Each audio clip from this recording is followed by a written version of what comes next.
Dr. David Jeremiah. Where do we go from here? Jerusalem. A Geographical Prophecy. Part 2. 2 Chronicles 6, 5 and 6. God said, "Since the day that I brought my people out of the land of Egypt, I chose no city out of all the tribes of Israel, in which to build a house, that my name might be there. And I chose no man as prince over my people Israel, but I have chosen Jerusalem, that my name may be there. And I have chosen David to be over my people Israel." In Deuteronomy, we are told God chose Jerusalem for his name. Jerusalem is God's eternal city. 1 Kings 8:44 says, "Jerusalem is the city God has chosen." Jerusalem is the capital city of Israel. Jerusalem became the capital of Israel by decree of King David over 3,000 years ago, and it still is today. Other nations have conquered and settled in the land of Israel, but no one has ever declared Jerusalem their capital. Over the past 2,000 years, even during times of occupation and persecution, a Jewish community has resided in Jerusalem and maintained it as their eternal capital for many years. For many years, American opinion spoke in favor of moving the United States Embassy from Tel Aviv to Jerusalem. Politicians agreed, and presidential candidates promised to do it. On October 1995, the U.S. Congress called for the move to occur by May 1999.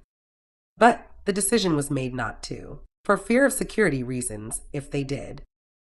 But in June of 2017, the United States Senate unanimously passed a resolution, 90-0, that reaffirmed the 1995 congressional decision and called upon the president to implement it. President Trump recognized Jerusalem as Israel's capital.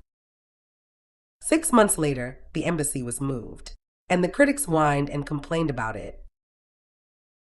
The second advent of Jesus Christ cannot happen without Jerusalem. Almost all the Christ-centered events in the future will take place in Jerusalem. Without Jerusalem, these events would be impossible. Jesus ascended to heaven at the close of his gospel ministry there. We are told in the prophetic scripture, Jesus will come again.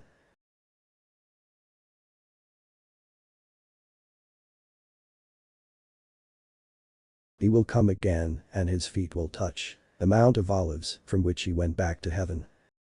Jesus will return to Jerusalem at his second advent, and that city will be the seat from which he reigns on earth during the 1,000-year reign. Jerusalem will be the Messiah's millennial capital, and the home of a temple where the sacrifices will be. Jerusalem will be the everlasting capital city. In the Bible, we call it the New Jerusalem. Earthly Jerusalem is where Jesus will return to, and that is where he will reign for 1,000 years. It will be a prelude to the New Jerusalem, a city built by God. Thank you for watching.